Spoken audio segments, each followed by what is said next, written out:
안녕하십니까. 이번 시간에는 우리 역사를 바꾼 이런 사건들, 여러분들 아마 우리가 지금 살아가고 있는 이 시대도 지금 역사를 만들어 나가는 것이죠, 그죠?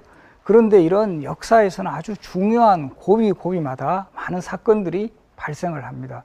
그래서 제가 이제 조선시대 역사는 특히 우리 가까운 역사로서 많은 이 관심이 가고 있고, 또 이 역사의 고비마다 중요한 사건들이 등장을 하게 됩니다.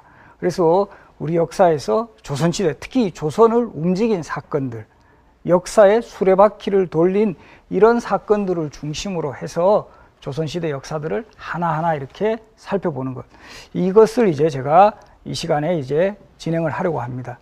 그래서 먼저 그 첫 시간으로 이 조선의 역사를 잇게 한 대표적인 사건, 바로 이 조선의 건국 시조인 태조 이성계가 군사를 돌이켜서 실제 당시 자신의 조국이었던 이 고려에 정말 그 당시는 뭐 총뿌리는 아니겠죠, 그죠? 뭐 활뿌리라든가 칼을 겨눈 사건, 이것을 우리가 역사적으로 위화도 해군이라고 합니다. 그래서 1388년에 일어났던 이 위화도 해군이 가장 이제 조선 건국의 하나의 그 중요한 기반이 되었다, 이런 내용을 한번 소개하려고 합니다.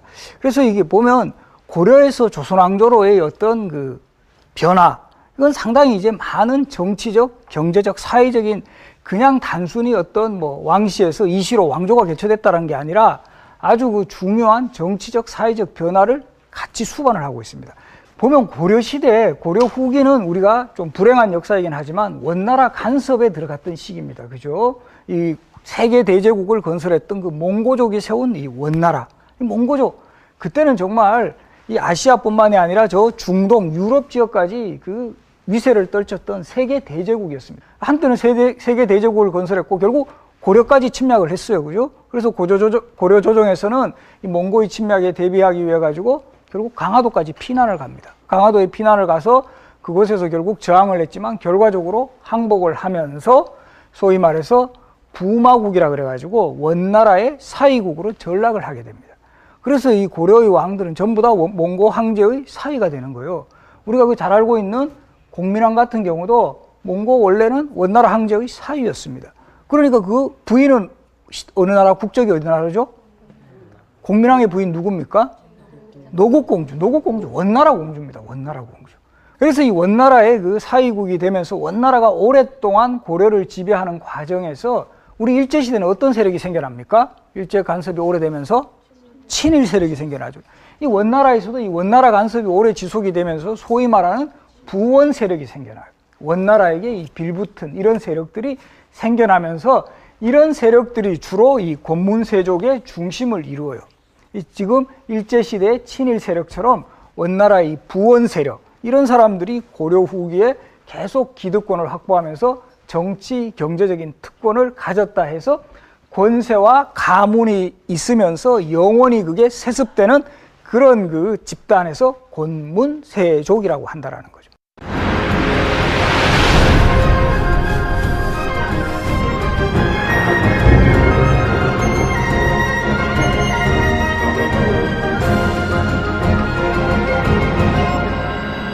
그래서 이 권문세족이 형성되는 이런 시대적 상황, 그런데 이제 서서히 그런 변화의 조짐이 일어나고 있었습니다. 그건 뭐냐 하면은 바로 이 권문세족에게 맞설 수 있는 새로운 사회 세력이 지방에서부터 서서히 등장하는데, 이런 새로운 사회 세력은 이념이 있어야 돼요. 우리가 어떤 혁명이라든가 뭐 사회를 바꾸려고 그러면 항상 그 어떤 새로운 이념이 그 무기가 됩니다. 고려 말에는 중국의 원나라로부터 성리학 이념이 수입이 돼요.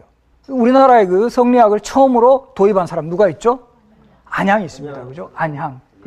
그래서 그 안양이라는 인물을 배양하기 위해서 세운 최초의 소원, 또 안양이라는 인물을 배양을 해요. 우리 백운동 소원이라고 하죠. 그죠? 그래서 이 안양이라는 인물이 처음 성리학 이념을 도입하면서 고려 후기 특히 지방에 있는 지식인들을 중심으로 이것이 광범위하게 수용이 됩니다. 그래서 이 성리학이 왜 이념적 무기가 되냐 하면, 성리학에서 가르치고 있는 왕도정치, 도덕정치, 민본정치, 이런 것들은 기존의 권문세족이 불법적으로 뭐 토지를 장악을 한다라든가 정치적으로 계속 뭐 세습을 한다라든가 이런 특권에 대해서 비판할 수 있는 무기가 된다는 거죠. 이 도덕이라든가 왕도, 민본.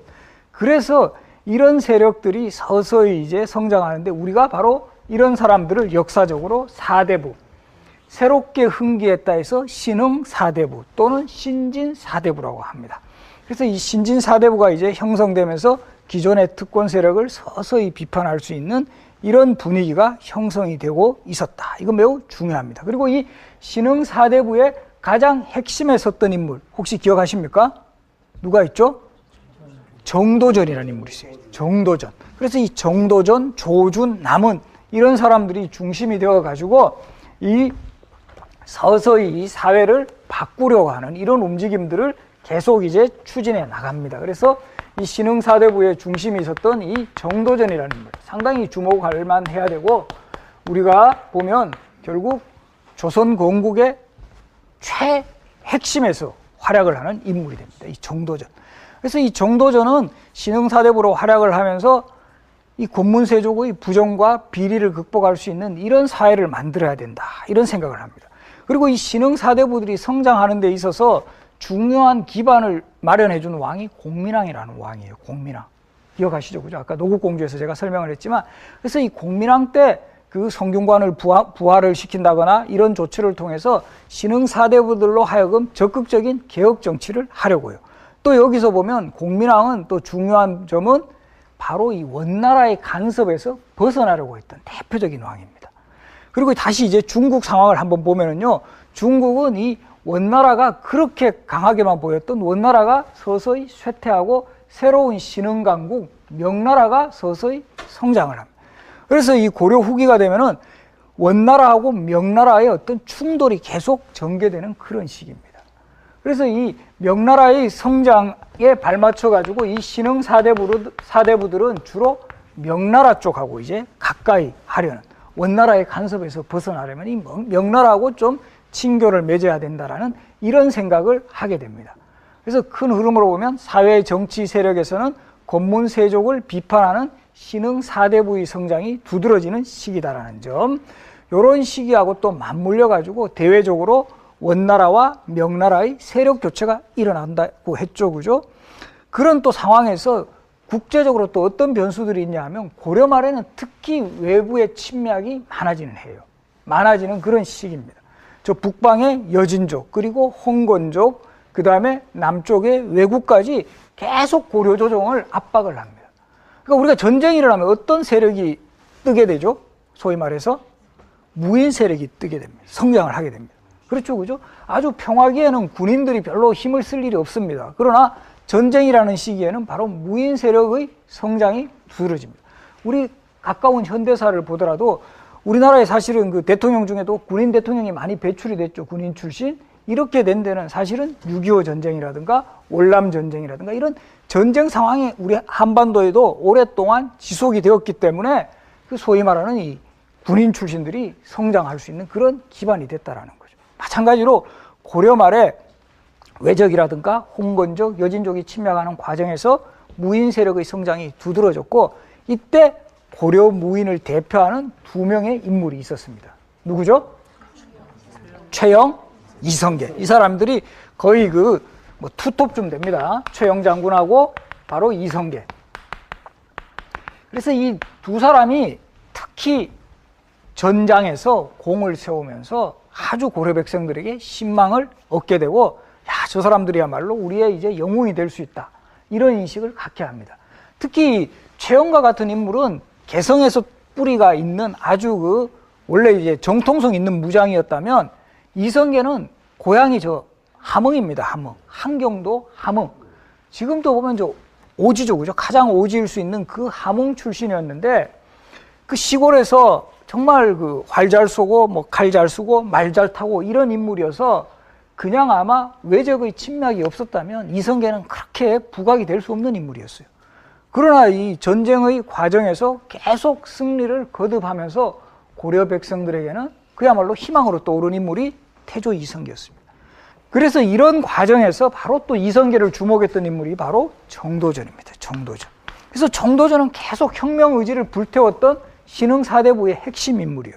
그래서 이 정도전의 성계를 거슬러 올라가면 이 부친이 이제 정운경이라는 사람이고 그 윗대로 올라가면 봉화의 항리 출신이에요. 그래서 전형적인 지방에서 성장한 이런 인물인데 정도전은 공민왕 때 개성에 유학을 가서 성균관에서 공부를 해요. 공부를 하면서 더 성리학 이념으로 무장을 하면서 뭔가 이 사회를 바꿔야 되겠다라는 생각을 하던 차에 공민왕이 시해를 당합니다. 공민왕이 결국 시해를 당하면서 정치가 다시 친원 세력들, 부원 세력들이 더 활개를 치는 이런 상황에서 정도전은 나주의 거평부곡이라는 곳에 귀양살이를 하게 돼요. 우리가 고려시대에 향소부곡이라 그래가지고 천민의 집단 거주지가 있어요. 그러니까 아주 정말 고려시대에도 아주 못 사는 지역에 유배 생활을 하면서 정말 그곳에서 백성들은 정말 송곳 하나 꼽을 수밖에 없는 그런 작은 땅에서 그 어려운 생활을 하고 있는 이런 사회 현실에 눈을 뜨면서 정말 혁명을 해야 되겠다라는 의지를 더욱 다지게 됩니다. 다지게 되고 마침내 1384년에 유배에서 풀려났을 때 바로 자신의 혁명 파트너로 삼고 있었던 인물 누구를 찾아가냐 하면 이성계를 찾아갑니다. 함경도 함주 막사의 이성계가 지휘하는 그 부대를 찾아가서 정말 해봅시다. 우리 정말 이런 사회를 한번 바꿔봅시다. 이 고려라는 나라는 이제 더 이상 가능성이 없습니다. 이런 의지를 서로 이렇게 확인을 해나갑니다. 그래서 이 순간이 되게 중요한데 바로 정도전으로 대표되는 이런 문, 신흥사대부의 이 머리, 두뇌 쪽하고 바로 태조 이성계가 가지고 있는 바로 이 군사력이 합치가 되면서 조선이란 나라가 서서히 건국되어가는 그런 과정의 가장 핵심적인 요소가 되었다. 이렇게 볼 수가 있습니다. 문과 무의 결합. 그러니까 정도전의 이 두뇌, 혁명 의지하고 이성계의 어떤 그 군사적인 힘, 이것이 결합되는 그런 순간이었다라는 거예요.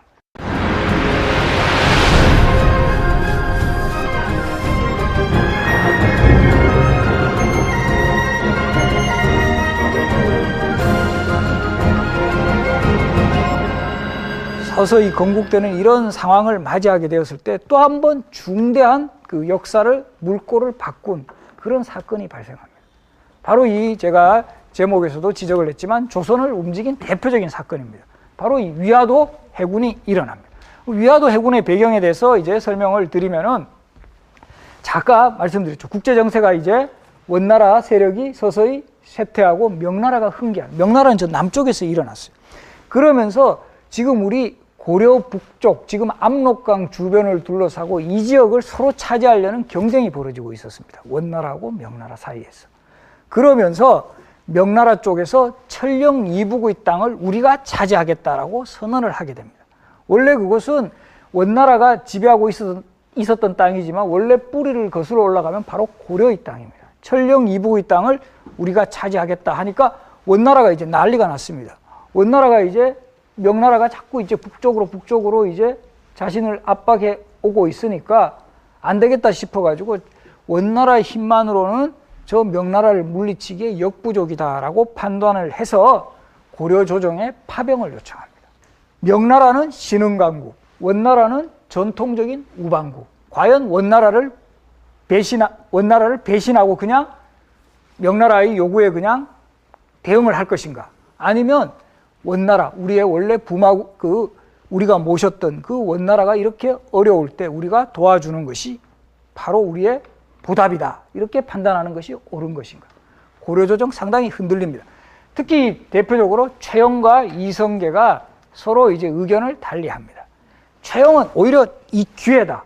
이 기회에 천령 이북의 땅뿐만이 아니라 무주 공산이 되고 있었던 요동지역이라고 있어요. 압록강 바로 건너면 그 지역이 요동지역.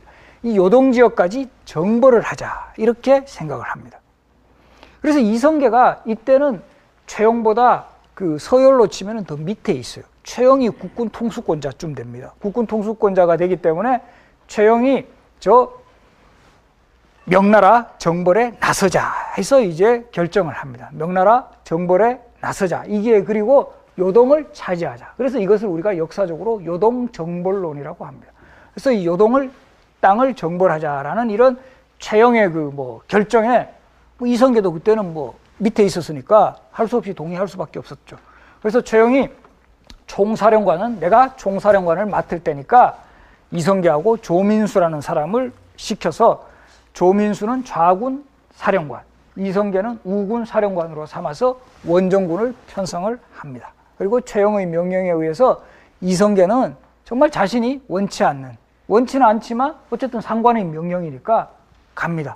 그 원정군을 꾸려가지고 그때 한 5만여 명의 병력이라고 합니다. 5만여 명의 병력을 이끌고 1388년 5월에 지금의 압록강 위화도에 도착을 합니다. 우리가 보면은 음력 5월은 뭐 지금 바로 뭐 날씨도 따뜻하고 이런 것 같지만 저기 양력 5월은 그렇지만 음력 5월은 대체로 한 6월 정도 됩니다. 한여름이에요. 여름이 됩니다. 그래서 상당히 병사들이 고생을 해요. 날씨도 덥고 막 이러니까 전부 힘들게 갔는데 이성계가 그거를 어느 정도 파악을 했다라는 거죠. 이 군사들도 되게 불만이 많고 본인이 생각을 해보니까 이렇게 외적의 침입이라든가 홍건적의 침입에 각종 전공을 쌓으면서 그 명성을 얻고 이제 뭔가 고려조정의 핵심 인사로 부상이 되는 마당에 만약에 이 원정이 요동정벌이 실패를 하면 이성계는 패장의 책임을 면치 못할 것이고 비록 성공을 하더라도 그 공은 누구한테 간다? 최영한테 다 간다는 거죠. 총사령관이었던 최영한테 다 간다. 그래서 이성계는 큰 고민에 빠집니다. 과연 이것을 결단을 해야 될 것인가 아니면 여기서 다른 선택을 해야 될 것인가 이런 결심 끝에 지금의 이 압록강, 여기 지금 압록강을 흐르는 이 섬이 위화도라는 섬이 있어요. 압록강의 하류에 있는 이 위화도라는 섬에서 결정을 합니다. 또 이때는 또 이날 장마비가 계속 내려가지고 군사들 사기도 아주 떨어져 있었습니다. 떨어져 있는 이런 상황에서 이성계는 이건 성공하거나 실패하거나 뭐 나는 별로 성과도 없고 지금 내가 이제 쌓은 명성을 바탕으로 뭔가 고려조정의 핵심으로 들어가는 이런 일도 차단이 될 거다라는 판단에서 마침내 대결심을 합니다. 위화도에서 군사를 돌이켜서 자신에게 명령을 내린 상관 최영을 공격을 해나간다라는 거예요. 그래서 이 당시에 뭐 최영 장군은 이 기습에 정말 어떻게 손을 쓸 수가 없었어요. 저렇게 이성계 세력이 배신을 하고 칼을 자기 쪽에 겨누리라고는 전혀 예상치 못했다라는 거예요. 결과적으로 최영은 이성계에 의해서 체포를 되었다가 유배지에서 결국 처형을 당합니다. 그래서 보면 이것이 우리가 역사적으로 1388년에 일어났던 위화도 해군이라고 해요. 이성계는 명분을 답니다. 이것이 자기가 그냥 개인적인 정치적 야심이라든가 뭐 개인의 영화를 위해서 그런 것이 아니라 바로 이거는 나라를 위해서 한 거다라고 해서 사불가론을 이유로 답니다. 네 개의 요동정벌을 할 수 없는 이유. 첫째가 작은 나라로서 큰 나라를 칠 수가 없다. 그 다음에 두 번째가 농번기여서 군사들, 대부분 그때 군사들은 농민입니다. 그죠? 군사들을 동원하기가 힘들다. 그 다음에 세 번째는 우리가 이 요동정벌에 나섰을 때 왜구들이 침략을 할지 모른다. 그 다음에 네 번째가 장마철이어서 전염병이 심하고 이 화살, 이 악교가 다 녹아가지고 화살도 제대로 쏠 수가 없다. 무기도 이게 제대로 활용할 수 없다. 이렇게 사불가론을 이유로 들었지만 더 큰 핵심은 당시 자신의 가장 군사적인 라이벌인 최영을 제거하면서 완전히 군사적인 실권을 장악하는 데 목표가 있었다.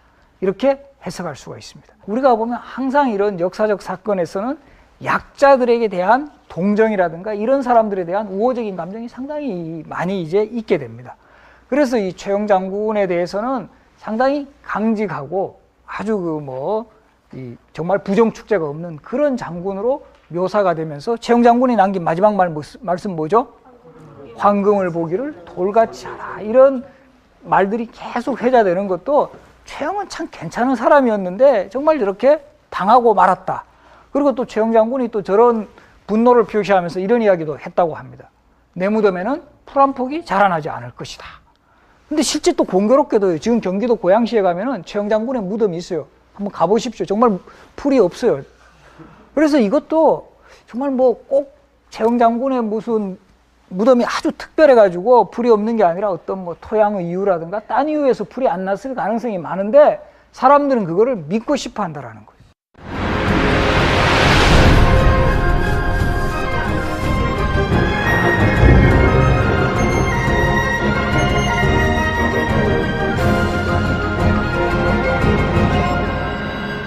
최영 장군을 제거하면서 이성계는 완전히 군사적인 실권을 장악합니다. 그리고 왕도 기존의 우왕에서 창왕으로 바꿔버려요.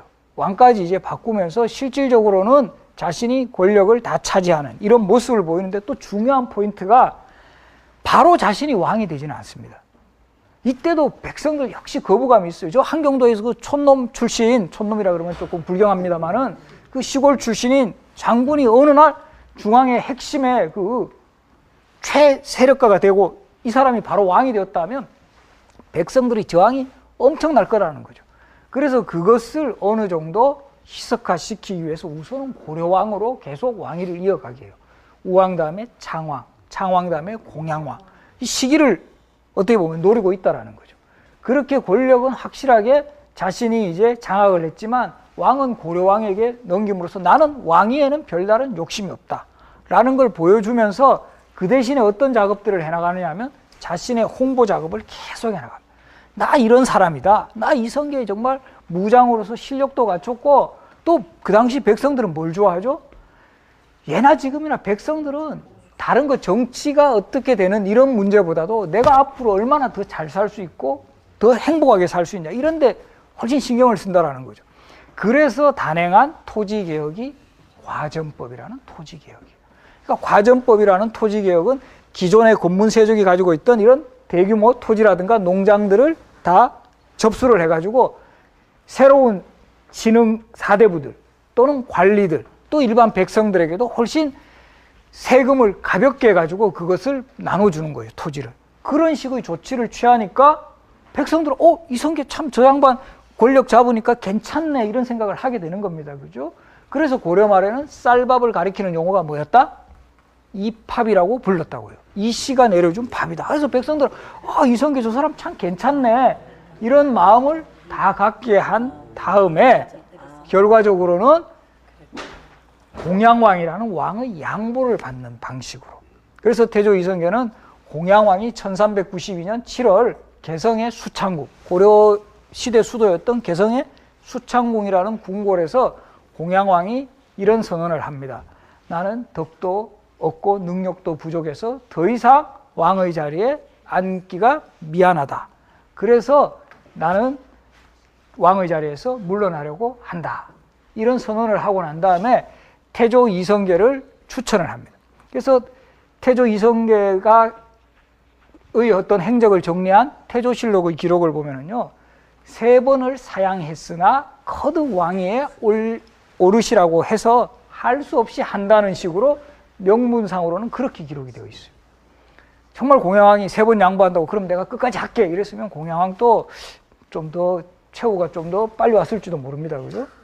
그 정도로 이제 실질적으로는 이성계가 권력자였다라는 거예요. 권력자고 공양왕의 양보를 받는 그런 방식으로 권력을 잡은 점.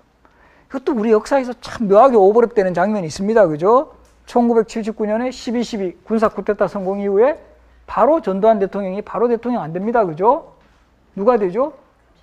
최규하 대통령이라는 안전장치가 있은 다음에 다시 대통령이 됩니다. 그래서 우리가 이런 역사적인 과정들을 보면 역사라는 게 정말 과거 속의 일만이 아니라 오늘하고 상당히 닮아 있어요. 묘하게 정말. 그때도 최규하 대통령이 하야성명을 발표한 다음에는 새로운 그 대통령의 감으로는 전두환이라는 인물이 최고다라는 내용들이 계속 나옵니다. 그건 마치 고려 말에 이성계의 아주 신비한 그런 능력을 홍보했던 그런 신흥 사대부들의 모습하고도 상당히 닮아 있다라는 거예요. 그래서 우리가 이런 역사가 단순히 과거의 그런 사건만 이런 것을 해석하는 것이 아니라 그 과거에서 정말 오늘날하고 대비되는 이런 요소들을 항상 끄집어내면서 결국은 그걸 우리가 어떻게 활용을 해야죠? 법고 장신이라 해서 그 역사를 현재에 잘 적용하고 교훈으로 삼아 나가야 된다는 거예요. 그런 면에서 이 역사학이라는 것은 아주 중요한 그런 학문이 될 수 있고, 바로 그나마 이제 반가운 게 최근에 이제 우리 한국사 과목이 고교에서도 이제 뭐 필수로 된다. 이건 뭐 늦지만 사실 환영할 만한 일이죠. 그리고 우리가 역사라는 게 어떤 사람들은 역사 뭐 그거 공부해가 뭐 외울 것밖에 없고 이런 식으로만 생각하는데 그것이 아니라 항상 현재하고 접목을 시키는, 이건 정말 수십 년, 뭐 길게는 수천 년 이런 역사는 어디에서도 우리가 얻을 수 없는 거죠. 그래서 우리가 이런 역사를 공부를 해서 또 그것을 또 통해서 우리 스스로의 정체성이라든가 발전적인 미래상을 나아가는데 매우 중요합니다. 그래서 이 위화도 해군이라는 사건도 아주 단순한 그 과거 속의 사건이 아니라 현재에도 살아나는 사건이다. 이렇게 저는 해석을 하고 싶습니다. 그래서 이 위화도 해군으로 이성계가 완전히 권력을 장악하고 결과적으로 이제 조선의 왕이 되는 이런 과정에서 이 신흥사대부의 핵심으로 활약했던 정도전의 활약도 무시할 수가 없었고, 또 여기에 등장하는 중요한 인물이 있습니다. 바로 조선의 건국에 아마 정도전만큼 나도 이 정도 했다라고 내세울 만한 인물, 태조의 아들 중에 있습니다. 누구죠? 이방원이라는 인물이 또 등장을 합니다. 고려 말에. 그래서 이방원은 고려 말에 태조 이성계의 아들 중에서 유일하게 문과에 급제한 인물이에요. 그러니까 이 문무를 정말 겸비한 그런 인물로도 볼 수 있죠. 그죠? 우리가 보면 고려시대도 그렇고 조선시대도 그렇고 과거 시험에 급제하는 거 쉽지 않아요. 3년에 식년시 같은 경우 33명 뽑아요. 그럼 1년에 11명 뽑힙니다. 그러니까 그렇게 쉽게 과거 시험에 합격할 수 없는데 우리가 어떤 것을 보고 잘못 판단하냐 하면 춘향전 보면 이도령 어떻게 되죠? 장원급제합니다. 그죠? 춘향전 보면은 뭐 장원급제하는 과정에 있어서도 뭐 춘향이 그네 뛰는 거 시건 구경하고 뭐 방자시켜가지고 맨날 놀고 이러는 컨셉 같은데, 과거 시험에서는 또 장원급제하니까 잘못 생각하니까 사람들이 과거 뭐 그렇게 어려운 거 아니구나, 뭐 대충 놀아도 뭐 장원급제 할 수 있네, 이런 잘못된 인식을 심어주는 거죠. 그거는 또 결국은 고전 소설입니다. 소설은 과장되죠. 그죠? 그래서 그런 내용들을 우리가 잘 파악을 해야 된다. 그래서 이방원은 고려 말에 문과에 급제한 인물이에요. 상당히 머리도 비상한 인물이에요. 그런데 이때는 바로 또 누구하고 누구의 갈등이 또 빚어졌냐 하면, 신흥 사대부 중에서도 정몽주와 정도전으로 대표되는 이 온건파와 혁명파 사대부의 이 또 대립이 있게 됩니다. 이 신흥 사대부들은 기존의 권문세족을 좀 비판하고 불교가 아닌 성리학 이념으로 세왕조를 새로운 사회를 만들어 가야 된다라는 점에서는 서로 동의를 했지만, 차이점은 정도전과 같은 혁명파는 고려 왕조로는 되지 않는다. 이제 혁명이 이루어져야 된다. 완전히 왕조를 교체해야 된다라는 생각이었다면, 정몽주 같은 입장은 그냥 개혁파, 개혁 정도. 그래서 우리가 흔히 온건파라고 합니다. 온건파 사대부라고도 하는데, 개혁 정도로만 적정하다. 고려 사회를 왕조 교체까지 갈 필요는 없다. 그냥 개혁해가지고 좀 잘못된 거 이런 거 고쳐나가는 것이 옳다. 그래서 이 결과적으로 보면은 이 온건파 사대부에 섰던 사람은 나중에 조선이 건국했을 때 대부분 관직에 출사하지를 않습니다. 그래서 우리가 호도 어떻게 되죠? 스물은자를 써서 야은 길제, 목은 이색, 포은 정몽주. 다 호에 은자가 들어가요. 사문이라고 그러죠. 그죠? 은자. 그래서 이런 사람들이 온건파 사대부의 중심이었다면, 혁명파 사대부에는 정도전이라든가 조준, 남은 이런 사람들은 이제 혁명의 길을 해야 된다 해서 이런 갈등이 계속 전개가 됩니다. 그런데 이 정몽주라는 인물은 특히 고려 말에 그 온건파 사대부의 정신적 지주이자 아주 백성들의 신망도 두터운 인물이에요. 그래서 이 정몽주가 오케이 하지 않으면 상당히 부담이 된다는 거예요. 이 정몽주의 마음을 돌려야 됩니다. 마음을 돌려야 되는 이런 상황에서 누가 그 일을 할 것인가를 둘러싸고 고민할 때 바로 나선 사람이 이방원입니다. 태조의 5번째. 자기 프라이드도 있었겠죠. 내가 그래도 과거에도 급제했고 나 나름대로 좀 지적 수준이 있다. 이런 판단을 해서 정몽주하고 면담을 신청을 합니다. 그래서 이 정몽주하고 면담을 신청을 하면서 이방원이 밤새도록 나름대로 이렇게 지은 시조가 있어요. 뭐죠? 하여가. 서태지 노래에도 있었어요. 그죠? 하여가. 어떠하리. 한자로 쓰면 어떠하리라는 뜻입니다. 하여. 그래서 우리가 하여가라고 하죠. 어떠하리. 기억나시죠? 그죠? 이런들 어떠하리, 저런들 어떠하리, 만수산, 드렁치기 얽혀진들 어떠하리. 이렇게 시작합니다. 그래서 그렇게 칡덩굴 얽혀진 것처럼 너무 고고하게 그렇게 고집 피우지 마시고 그냥 우리 왕조에 협조해가지고 그냥 같이 잘 살면 우리도 원로되고 잘해드리겠습니다 라는 시조로서 밤새도록 연습했습니다. 뭐 운자도 맞아야죠. 시조는 운자도 맞아야 되니까 밤새도록 연습해가지고 정몽주 선생을 면담을 해서 이방원이 바로 이 시조 계속 외웠을 겁니다. 외우고 이 운자 맞지 틀리지 않았지 딱 했는데 바로 정몽주의 답신이 옵니다. 그죠? 뭐라 그러죠? 단심가라 그래가지고 이 몸이 죽고 100번 고쳐주고 백골이 진토되어 넋이라도 있고 없고 미명한 일편단심이야 가실 줄이 있으리. 예전에 고등학교나 중학교 국어 시간에 미명안에 밑줄 쫙 칩니다. 그죠? 밑줄 쫙 치죠? 님 1번 고려 2번 조선 몇 번입니까? 1번이죠. 그죠? 이방원 머리 좋다 그랬습니다. 금방 파악이 됩니다. 님 고려다. 저 늙은 양반 아직까지도 고려 왕조에 대한 충조를 끝까지 버릴 수 없다고 하는구나 라고 해서 그 휘하의 부하인 조용규라는 사람을 시켜가지고 철퇴로 정몽주 선생을 내리치고 결국 정몽주가 그곳에서 선주교 인근에서 비습을 당했습니다. 당하고 지금 또 아마 요즘은 개성 가시면 안 되죠. 그죠? 위험합니다. 위험한데 예전에 이제 우리 좀 남북 관계가 호전되었을 때 개성 많이 갔을 때 이 답사하신 분들이 선주교에 있는 그 핏자국 보고 또 지금 북한에서도 그렇게 선전한다 그러죠. 정몽주 선생 핏자국이다 이러면 아직까지도 그 마찬가지입니다. 역사에서 어쨌든 간에 패배했지만 뭔가 이렇게 우리가 좀 동정을 해주고 싶은 그런 인물이다.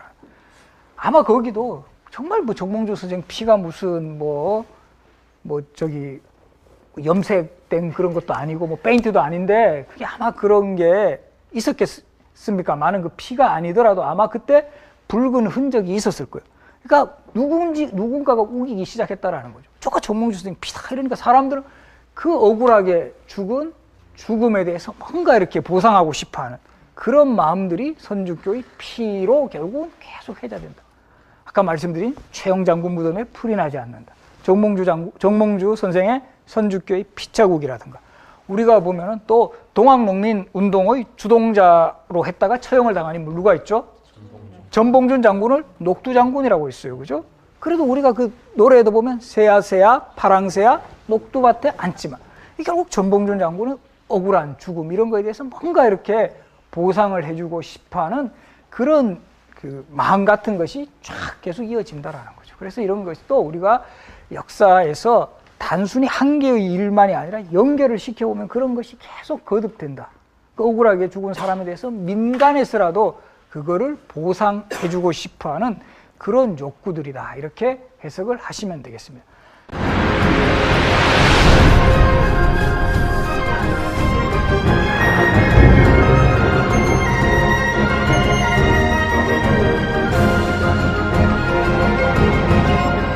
그래서 마지막 장애물이라고 할 수 있는 정몽주도 바로 태종이죠. 태조의 5번째 아들 이방원에 의해서 죽임을 당하면서 조선 건국은 매우 순조롭게 이루어지고 결과적으로 1392년 7월 요거 중요한 겁니다. 경복궁에서 즉위식 올리는 거 아니에요. 어디서 올린다?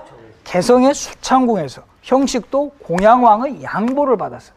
그래서 조선이 건국되었을 때는 국호도 조선 아닙니다. 국호도 그냥 고려예요. 고려의 옛 제도를 그대로 따르겠다라고 태조 즉위교서에도 다 그렇게 실려 있습니다. 실려 있는데 이제 그러나 완전히 새 왕조인데 나라 이름도 바꿔야 되고 특히 수도를 옮겨야 됩니다.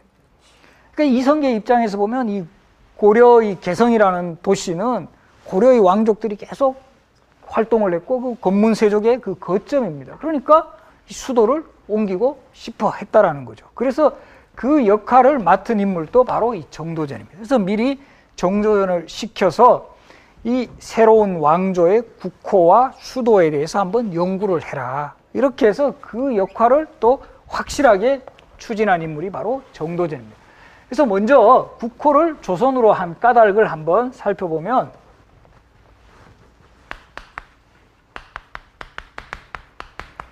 이거 뭐 대부분 또 잘못 이해하시는 분은 뭐 이게 아침 조자에 그 고울 선자니까 뭐 고요한 아침에 나라 뭐 아침이 뭐 선선하다 뭐 이렇게 해석을 하시고 이러는데 엄밀하게 말하면은 이거는요 국호는 역사적 역시 소산입니다. 단군조선하고 기자조선. 우리 역사에서 단군조선이 있고 기자조선이 있고 사실은 위만조선까지 해서 고조선이 3조선이 있었어요.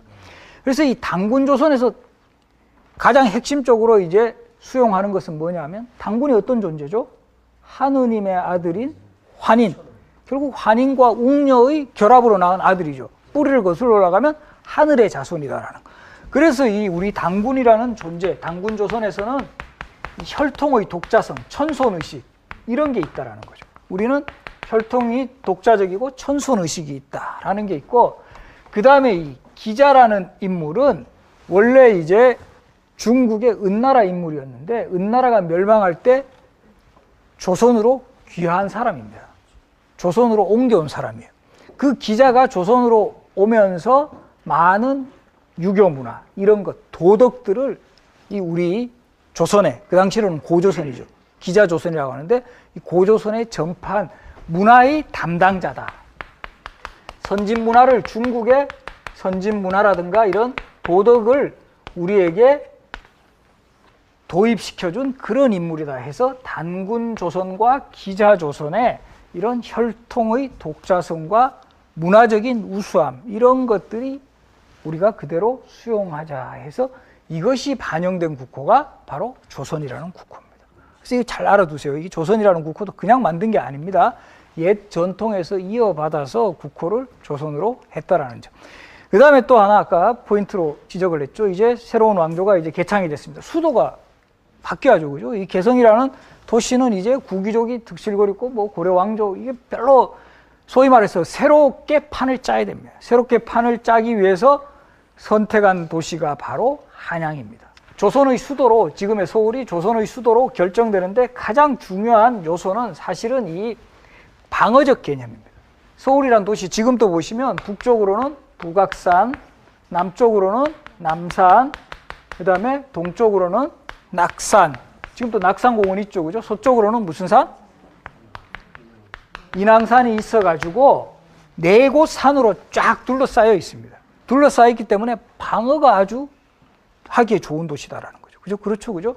좋은 도시고, 그 다음에 서울이 또 경제적인 이유에서 바로 서울이 도읍으로 될 수 있는 가장 중요한 요소 중에 하나가 이 한강이 있다는 거예요. 한강. 지금도 우리가 한강 보면 되게 크고 좋죠, 그죠? 아마 외국 여행 가보신 분들 기억하실 겁니다. 프랑스 세느강 가보면 정말 1000개천 정도밖에 안 됩니다, 그죠? 우리가 정말 이 한강이, 그래서 외국 사람들 오면은 한강 뭐 바다 같다 이렇게 생각을 해요.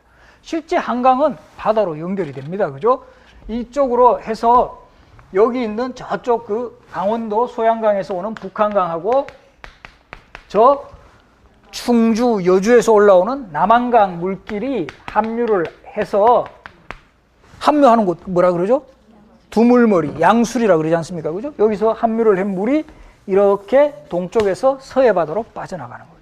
이 결과적으로는 서해 바다하고 연결이 돼요. 그리고 지금 또 아마 몇십 년 전만 해도 여기 서해 요 바다로 이 새우잡이 배 같은 것들이 계속 드나들었습니다. 그죠? 그래서 이렇게 되면서 한강은 우리가 보면 요 우리 지도로 다시 한번 작은 지도로 표시를 하면, 이게 지금 한강이라면 이 북한강과 남한강의 물길을 활용을 해서 많은 곡식들, 세곡이라고 해요. 이 세곡들을 운반을 할 수가 있고 한강으로, 그 다음에 호남에 있었던 이 호남 곡창에서 역시 생산되는 곡식들을 역시 물길로 해서 바다로 해서 한강, 서울, 한양으로 운송을 할 수 있다라는 거예요. 그래서 이렇게 그 서울이라는 도시의 수도를, 도읍을 정하고, 또 이제 그 다음에 또 사실 뭐 제일 중요한 것 중에 하나죠. 궁궐을 어디에 배치하는가. 이 문제를 둘러싸고도 상당히 논란이 빚어졌어요. 이 처음에는 도읍 정할 때부터도 한양 길지설하고 계룡산 길지설이 서로 대립이 됐어요. 그러다가 이제 한양으로 정해졌고, 그 다음에는 주산을 어디로 할 것인가. 그러니까 궁궐을 어느 산을 등지고 배치할 것인가를 둘러싸고, 여기에도 이제 논란이 벌어지는데, 정도전은 북악을 주산으로 하자. 무악대사는 인왕산을 주산으로 하자. 무악대사는 스님이셨기 때문에 원래 유교 이념에 있어서는 천자는 남쪽을 바라봐야 된다라는 이런 게 있어요. 원칙이 있습니다. 그러니까 인왕산을 주산으로 해버리면은 궁궐이 어느 쪽을 바라보게 되죠? 동쪽을 바라보게 되죠. 그죠? 문제가 되는 거죠. 그래서 여기 북악을 주산으로 해서 이곳에 궁궐터를 조성을 하고 1395년에 경복궁이 완성이 되는 거예요. 이 경복궁 완성에 있어서도 핵심적인 역할을 한 인물이 정도전이라는 인물. 그래서 이 경복궁이라는 이름을 정하는데도 이 기록에 나오는데요. 태조 이성계가 이제 술이 취해가지고 이제 이 궁궐이 완성되고 난 다음에 자신이 가장 믿었던 참모 정도전을 시켜가지고 자, 저 궁궐 이름 한번 지어봐라. 이러니까 이제 정도전이 또 머리가 되게 좋은 사람이죠. 상황에 딱 맞는 이름을 지어야 됩니다. 이성계가 술이 취한 상태입니다. 시경이라는 귀절을 보면은 군자가 술에 취하고 덕에 배가 부르니 만년에 경복을 누리리라라는 그런 구절이 있어요. 그걸 생각을 해낸 거예요. 술에 취하고 덕에 배부르니. 그러니까 경복궁으로 하시면 어떻겠습니까? 이성계도 술김에 좋다 이래 돼가지고 이렇게 경복궁으로 이름이 정해졌더라는 거예요. 태조가 이 조선을 건국하고 왕이 되었을 때 태조가 1335년생입니다. 1335년생인데 1392년이 조선 건국이니까 58세예요, 우리 나이에. 조선시대 역대 왕의 평균 수명 몇 살쯤 됐을 것 같습니까? 48살입니다. 이 태조 이성계는 평균 연령보다도 이미 조선이 건국되었을 때 더 사셨고 이때 58세면 아마 지금의 거의 70대 이상 정도 되는 나이였습니다. 그래서 이런 정치에는 상대적으로 관심이 적었던 것 같아요. 그래서 그 틈을 비집고 정도전이라는 이 신흥 사대부의 주역이 대부분 이런 기본적인 정치 골격이라든가 수도 선정과 같은 이런 중심 역할을 해나갔다라는 거죠. 그래서 이 정도전은 사석에서도 이런 말을 남겼다고 해요. 중국의 한나라 고조, 우리 유방이라는 인물 장기에 나옵니다. 그죠? 한고조가 장량, 대표적인 참모입니다. 한고조. 장량을 이용한 것이 아니라 장량이 한고조를 이용한 것이다. 이런 말을 해요. 결국은 왕보다도 오히려 신하가 더 힘을 발휘할 수 있는 이런 나라. 정도전이 구상했던 나라는 바로 그런 나라였다. 그게 여기에 가장 반발했던 인물이 바로 태조의 가장 똑똑했던 아들 누구요? 이방원. 그래서 두 사람이 갈등 관계가 빚어질 수밖에 없어요. 그래서 태조가 위화도 해군을 통해서 정말 어렵게 목숨을 걸고 자신의 목숨을 걸고 수행했던 이런 정치 권력 그리고 조선의 건국과 같은 이 대사업에 오히려 정도전과 같은 신흥사대부가 짠 하고 등장을 해가지고 조선이라는 국가를 왕이 중심이 되는 나라가 아니라 신하가 중심이 되는 나라로 만들고자 했을 때 그 반발이 엄청났다라는 거죠. 그래서 태종, 나중에 태종이 되는 이방원은 이번에 공격 목표는 누가 되느냐 하면 정도전이 됩니다. 이미 정몽주를 제거하면서 어떻게 보면 킬러 본능을 가지고 있었던 태종 이방원. 결국 정도전마저 태종의 손에 죽게 됩니다. 그래서 우리가 이런 조선 초기 위화도 해군을 통해서 태조 이성계가 권력을 잡고 그러나 바로 자신이 왕이 되지 않고 과전법과 같은 이런 토지 개혁을 통해서 민심을 얻은 다음에 조선이라는 나라를 건국하는 점은 상당히 시사하는 바가 큽니다. 아마 바로 자신이 왕이 되었다면 엄청난 저항에 부닥쳤을지도 모른다라는 거죠. 그리고 그 다음부터는 조선이라는 국호를 정해나간다거나 이런 한양이라는 신도시 건설을 통해서 정말 이 완벽하게 왕조 사회의 기틀을 마련해 나가는 점, 이런 것이 한편으로 보면 조선 왕조가 500년 이상 장수할 수 있었던 힘이 되었다, 이렇게 정리할 수 있겠습니다. 네, 오늘 경청해 주셔서 고맙습니다.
일어났던 이 위화도 해군이 가장 이제 조선 건국의 하나의 그 중요한 기반이 되었다. 이런 내용을 한번 소개하려고 합니다.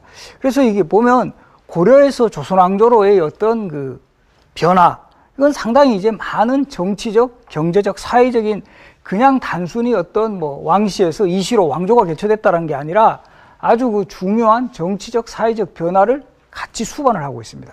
보면 고려시대, 고려 후기는 우리가 좀 불행한 역사이긴 하지만 원나라 간섭에 들어갔던 시기입니다. 그죠? 이 세계 대제국을 건설했던 그 몽고족이 세운 이 원나라, 이 몽고족, 그때는 정말 이 아시아뿐만이 아니라 저 중동, 유럽 지역까지 그 위세를 떨쳤던 세계 대제국이었습니다. 한때는 세계 대제국을 건설했고 결국 고려까지 침략을 했어요. 그죠? 그래서 고려 조정에서는 이 몽고의 침략에 대비하기 위해 가지고 결국 강화도까지 피난을 갑니다. 강화도에 피난을 가서 그곳에서 결국 저항을 했지만 결과적으로 항복을 하면서 소위 말해서 부마국이라 그래가지고 원나라의 사위국으로 전락을 하게 됩니다. 그래서 이 고려의 왕들은 전부 다 몽고 황제의 사위가 되는 거예요. 우리가 그 잘 알고 있는 공민왕 같은 경우도 몽고 원래는 원나라 황제의 사위였습니다. 그러니까 그 부인은 어느 나라 국적이 어디 나라죠? 공민왕의 부인 누굽니까? 노국공주, 원나라 공주입니다. 원나라 공주. 그래서 이 원나라의 그 사위국이 되면서 원나라가 오랫동안 고려를 지배하는 과정에서 우리 일제시대는 어떤 세력이 생겨납니까? 일제 간섭이 오래되면서 친일 세력이 생겨나죠. 이 원나라에서도 이 원나라 간섭이 오래 지속이 되면서 소위 말하는 부원 세력이 생겨나요. 원나라에게 이 빌붙은 이런 세력들이 생겨나면서 이런 세력들이 주로 이 권문세족의 중심을 이루어요.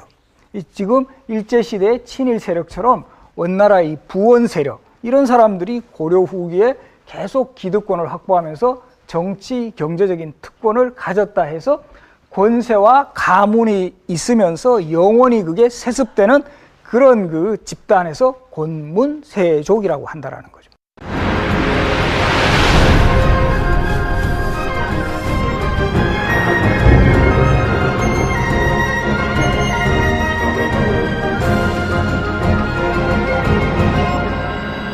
그래서 이 권문세족이 형성되는 이런 시대적 상황. 그런데 이제 서서히 그런 변화의 조짐이 일어나고 있었습니다. 그건 뭐냐 하면은 바로 이 권문세족에게 맞설 수 있는 새로운 사회 세력이 지방에서부터 서서히 등장하는데, 이런 새로운 사회 세력은 이념이 있어야 돼요. 우리가 어떤 혁명이라든가 뭐 사회를 바꾸려고 그러면 항상 그 어떤 새로운 이념이 그 무기가 됩니다. 고려 말에는 중국의 원나라로부터 성리학 이념이 수입이 돼요. 우리나라의 그 성리학을 처음으로 도입한 사람 누가 있죠? 안양이 있습니다. 그죠? 안양. 그래서 그 안양이라는 인물을 배양하기 위해서 세운 최초의 소원, 또 안양이라는 인물을 배양을 해요. 우리 백운동 소원이라고 하죠. 그죠? 그래서 이 안양이라는 인물이 처음 성리학 이념을 도입하면서 고려 후기 특히 지방에 있는 지식인들을 중심으로 이것이 광범위하게 수용이 됩니다. 그래서 이 성리학이 왜 이념적 무기가 되냐 하면 성리학에서 가르치고 있는 왕도 정치, 도덕 정치, 민본 정치, 이런 것들은 기존의 권문세족이 불법적으로 뭐 토지를 장악을 한다라든가 정치적으로 계속 뭐 세습을 한다라든가 이런 특권에 대해서 비판할 수 있는 무기가 된다라는 거죠. 이 도덕이라든가 왕도, 민본. 그래서 이런 세력들이 서서히 이제 성장하는데 우리가 바로 이런 사람들을 역사적으로 사대부, 새롭게 흥기했다 해서 신흥사대부 또는 신진사대부라고 합니다. 그래서 이 신진사대부가 이제 형성되면서 기존의 특권 세력을 서서히 비판할 수 있는 이런 분위기가 형성이 되고 있었다. 이거 매우 중요합니다. 그리고 이 신흥사대부의 가장 핵심에 섰던 인물 혹시 기억하십니까? 누가 있죠? 정도전이라는 인물이 있어요. 정도전. 그래서 이 정도전, 조준, 남은 이런 사람들이 중심이 되어가지고 이 서서히 이 사회를 바꾸려고 하는 이런 움직임들을 계속 이제 추진해 나갑니다. 그래서 이 신흥사대부의 중심이 있었던 이 정도전이라는 인물, 상당히 주목할 만해야 되고, 우리가 보면 결국 조선 건국의 최핵심에서 활약을 하는 인물이 됩니다. 이 정도전. 그래서 이 정도전은 신흥사대부로 활약을 하면서 이 권문세족의 부정과 비리를 극복할 수 있는 이런 사회를 만들어야 된다, 이런 생각을 합니다. 그리고 이 신흥 사대부들이 성장하는 데 있어서 중요한 기반을 마련해 준 왕이 공민왕이라는 왕이에요. 공민왕. 기억하시죠? 그죠? 아까 노국공주에서 제가 설명을 했지만, 그래서 이 공민왕 때 그 성균관을 부활을 시킨다거나 이런 조치를 통해서 신흥 사대부들로 하여금 적극적인 개혁 정치를 하려고요. 또 여기서 보면 공민왕은 또 중요한 점은 바로 이 원나라의 간섭에서 벗어나려고 했던 대표적인 왕입니다. 그리고 다시 이제 중국 상황을 한번 보면은요, 중국은 이 원나라가 그렇게 강하게만 보였던 원나라가 서서히 쇠퇴하고 새로운 신흥강국 명나라가 서서히 성장을 합니다. 그래서 이 고려 후기가 되면은 원나라하고 명나라의 어떤 충돌이 계속 전개되는 그런 시기입니다. 그래서 이 명나라의 성장에 발맞춰 가지고 이 신흥 사대부들은 주로 명나라 쪽하고 이제 가까이 하려는, 원나라의 간섭에서 벗어나려면 이 명나라하고 좀 친교를 맺어야 된다라는 이런 생각을 하게 됩니다. 그래서 큰 흐름으로 보면 사회 정치 세력에서는 권문세족을 비판하는 신흥 사대부의 성장이 두드러지는 시기다라는 점, 이런 시기하고 또 맞물려 가지고 대외적으로 원나라와 명나라의 세력 교체가 일어난다고 했죠, 그죠? 그런 또 상황에서 국제적으로 또 어떤 변수들이 있냐 하면 고려 말에는 특히 외부의 침략이 많아지는 해요. 많아지는 그런 시기입니다. 저 북방의 여진족, 그리고 홍건족, 그 다음에 남쪽의 왜구까지 계속 고려 조정을 압박을 합니다. 그러니까 우리가 전쟁이 일어나면 어떤 세력이 뜨게 되죠? 소위 말해서 무인 세력이 뜨게 됩니다. 성장을 하게 됩니다. 그렇죠, 그죠? 아주 평화기에는 군인들이 별로 힘을 쓸 일이 없습니다. 그러나 전쟁이라는 시기에는 바로 무인 세력의 성장이 두드러집니다. 우리 가까운 현대사를 보더라도 우리나라에 사실은 그 대통령 중에도 군인 대통령이 많이 배출이 됐죠. 군인 출신. 이렇게 된 데는 사실은 6.25 전쟁이라든가 월남 전쟁이라든가 이런 전쟁 상황이 우리 한반도에도 오랫동안 지속이 되었기 때문에 그 소위 말하는 이 군인 출신들이 성장할 수 있는 그런 기반이 됐다라는 거죠. 마찬가지로 고려 말에 왜적이라든가 홍건족, 여진족이 침략하는 과정에서 무인 세력의 성장이 두드러졌고, 이때 고려 무인을 대표하는 두 명의 인물이 있었습니다. 누구죠? 최영, 이성계. 이 사람들이 거의 그 뭐 투톱쯤 됩니다. 최영 장군하고 바로 이성계. 그래서 이 아까 말씀드렸죠. 국제 정세가 이제 원나라 세력이 서서히 쇠퇴하고 명나라가 흥기한, 명나라는 저 남쪽에서 일어났어요. 그러면서 지금 우리 고려 북쪽, 지금 압록강 주변을 둘러싸고 이 지역을 서로 차지하려는 경쟁이 벌어지고 있었습니다. 원나라하고 명나라 사이에서. 그러면서 명나라 쪽에서 천령 이북의 땅을 우리가 차지하겠다라고 선언을 하게 됩니다. 원래 그것은 원나라가 지배하고 있었던 땅이지만 원래 뿌리를 거슬러 올라가면 바로 고려의 땅입니다. 천령 이북의 땅을 우리가 차지하겠다 하니까 원나라가 이제 난리가 났습니다. 원나라가 이제 명나라가 자꾸 이제 북쪽으로 이제 자신을 압박해 오고 있으니까 안 되겠다 싶어가지고 원나라의 힘만으로는 저 명나라를 물리치기에 역부족이다라고 판단을 해서 고려 조정에 파병을 요청합니다. 명나라는 신흥강국, 원나라는 전통적인 우방국. 과연 원나라를 배신하고 그냥 명나라의 요구에 그냥 대응을 할 것인가? 아니면 원나라, 우리의 원래 우리가 모셨던 그 원나라가 이렇게 어려울 때 우리가 도와주는 것이 바로 우리의 보답이다. 이렇게 판단하는 것이 옳은 것인가? 고려조정 상당히 흔들립니다. 특히 대표적으로 최영과 이성계가 서로 이제 의견을 달리합니다. 최영은 오히려 이 기회다. 이 기회에 천령 이북의 땅뿐만이 아니라 무주공산이 되고 있었던 요동지역이라고 있어요. 압록강 바로 건너면 그 지역이 요동지역. 이 요동지역까지 정벌을 하자. 이렇게 생각을 합니다. 그래서 이성계가 이때는 최영보다 그 서열로 치면 더 밑에 있어요. 최영이 국군 통수권자쯤 됩니다. 국군 통수권자가 되기 때문에 최영이 저 명나라 정벌에 나서자 해서 이제 결정을 합니다. 명나라 정벌에 나서자. 이게 그리고 요동을 차지하자. 그래서 이것을 우리가 역사적으로 요동정벌론이라고 합니다. 그래서 이 요동을 땅을 정벌하자라는 이런 최영의 그 결정에 이성계도 그때는 밑에 있었으니까 할 수 없이 동의할 수밖에 없었죠. 그래서 최영이 총사령관은 내가 총사령관을 맡을 때니까 이성계하고 조민수라는 사람을 시켜서 조민수는 좌군 사령관, 이성계는 우군 사령관으로 삼아서 원정군을 편성을 합니다. 그리고 최영의 명령에 의해서 이성계는 정말 자신이 원치는 않지만 어쨌든 상관의 명령이니까 갑니다. 그 원정군을 꾸려가지고 그때 한 5만여 명의 병력이라고 합니다. 5만여 명의 병력을 이끌고 1388년 5월에 지금의 압록강 위화도에 도착을 합니다. 우리가 보면은 음력 5월은 뭐 지금 바로 뭐 날씨도 따뜻하고 이런 것 같지만 저기 양력 5월은 그렇지만 음력 5월은 대체로 한 6월 정도 됩니다. 한여름이에요. 여름이 됩니다. 그래서 상당히 병사들이 고생을 해요. 날씨도 덥고 막 이러니까 전부 힘들게 갔는데 이성계가 그거를 어느 정도 파악을 했다라는 거죠. 이 군사들도 되게 불만이 많고 본인이 생각을 해보니까 이렇게 외적의 침입이라든가 홍건적의 침입에 각종 전공을 쌓으면서 그 명성을 얻고 이제 뭔가 고려조정의 핵심 인사로 부상이 되는 마당에 만약에 이 원정이 요동정벌이 실패를 하면 이성계는 패장의 책임을 면치 못할 것이고 비록 성공을 하더라도 그 공은 누구한테 간다? 최영한테 다 간다는 거죠. 총사령관이었던 최영한테 다 간다. 그래서 이성계는 큰 고민에 빠집니다.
안녕하십니까. 이번 시간에는 우리 역사를 바꾼 이런 사건들, 여러분들 아마 우리가 지금 살아가고 있는 이 시대도 지금 역사를 만들어 나가는 것이죠. 그죠? 그런데 이런 역사에서는 아주 중요한 고비마다 많은 사건들이 발생을 합니다. 그래서 제가 이제 조선시대 역사는 특히 우리 가까운 역사로서 많은 이 관심이 가고 있고 또 이 역사의 고비마다 중요한 사건들이 등장을 하게 됩니다. 그래서 우리 역사에서 조선시대, 특히 조선을 움직인 사건들, 역사의 수레바퀴를 돌린 이런 사건들을 중심으로 해서 조선시대 역사들을 하나하나 이렇게 살펴보는 것. 이것을 이제 제가 이 시간에 이제 진행을 하려고 합니다. 그래서 먼저 그 첫 시간으로 이 조선의 역사를 잇게 한 대표적인 사건, 바로 이 조선의 건국 시조인 태조 이성계가 군사를 돌이켜서 실제 당시 자신의 조국이었던 이 고려에 이 정말 그 당시는 뭐 총뿌리는 아니겠죠, 그죠? 뭐 활뿌리라든가 칼을 겨눈 사건. 이것을 우리가 역사적으로 위화도 해군이라고 합니다. 그래서 1388년 두 사람이 특히 전장에서 공을 세우면서 아주 고려 백성들에게 신망을 얻게 되고, 야, 저 사람들이야말로 우리의 이제 영웅이 될 수 있다, 이런 인식을 갖게 합니다. 특히 최영과 같은 인물은 개성에서 뿌리가 있는 아주 원래 이제 정통성 있는 무장이었다면, 이성계는 고향이 저 함흥입니다. 함흥. 함경도 함흥. 지금도 보면 저 오지죠, 그죠? 가장 오지일 수 있는 그 함흥 출신이었는데, 그 시골에서 정말 활 잘 쏘고 뭐 칼 잘 쓰고 말 잘 타고 이런 인물이어서 그냥 아마 외적의 침략이 없었다면 이성계는 그렇게 부각이 될 수 없는 인물이었어요. 그러나 이 전쟁의 과정에서 계속 승리를 거듭하면서 고려 백성들에게는 그야말로 희망으로 떠오른 인물이 태조 이성계였습니다. 그래서 이런 과정에서 바로 또 이성계를 주목했던 인물이 바로 정도전입니다. 정도전. 그래서 정도전은 계속 혁명 의지를 불태웠던 신흥사대부의 핵심 인물이에요. 그래서 이 정도전의 성계를 거슬러 올라가면 이 부친이 이제 정운경이라는 사람이고, 그 윗대로 올라가면 봉화의 항리 출신이에요. 그래서 전형적인 지방에서 성장한 이런 인물인데, 정도전은 공민왕 때 개성에 유학을 가서 성균관에서 공부를 해요. 공부를 하면서 더 성리학 이념으로 무장을 하면서 뭔가 이 사회를 바꿔야 되겠다라는 생각을 하던 차에 공민왕이 시해를 당합니다. 공민왕이 결국 시해를 당하면서 정치가 다시 친원 세력들, 부원 세력들이 더 활개를 치는 이런 상황에서 정도전은 나주의 거평부곡이라는 곳에 귀양살이를 하게 돼요. 우리가 고려시대에 향소부곡이라 그래가지고 천민의 집단 거주지가 있어요. 그러니까 아주 정말 고려시대에도 아주 못 사는 지역에 유배 생활을 하면서 정말 그곳에서 백성들은 정말 송곳 하나 꼽을 수밖에 없는 그런 작은 땅에서 그 어려운 생활을 하고 있는 이런 사회 현실에 눈을 뜨면서 정말 혁명을 해야 되겠다라는 의지를 더욱 다지게 됩니다. 다지게 되고 마침내 1384년에 유배에서 풀려났을 때 바로 자신의 혁명 파트너로 삼고 있었던 인물, 누구를 찾아가냐 하면 이성계를 찾아갑니다. 함경도 함주 막사의 이성계가 지휘하는 그 부대를 찾아가서 정말 해봅시다. 우리 정말 이런 사회를 한번 바꿔봅시다. 이 고려라는 나라는 이제 더 이상 가능성이 없습니다. 이런 의지를 서로 이렇게 확인을 해나갑니다. 그래서 이 순간이 되게 중요한데, 바로 정도전으로 대표되는 이런 신흥사대부의 이 머리, 두뇌 쪽하고 바로 태조 이성계가 가지고 있는 바로 이 군사력이 합치가 되면서 조선이란 나라가 서서히 건국되어가는 그런 과정의 가장 핵심적인 요소가 되었다, 이렇게 볼 수가 있습니다. 문과 무의 결합. 그러니까 정도전의 이 두뇌, 혁명 의지하고 이성계의 어떤 그 군사적인 힘, 이것이 결합되는 그런 순간이었다라는 거예요.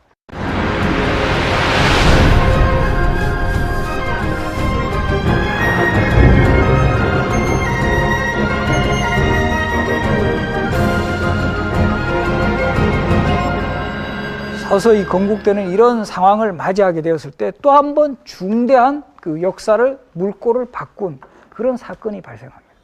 바로 이 제가 제목에서도 지적을 했지만 조선을 움직인 대표적인 사건입니다. 바로 이 위화도 해군이 일어납니다. 위화도 해군의 배경에 대해서 이제 설명을 드리면은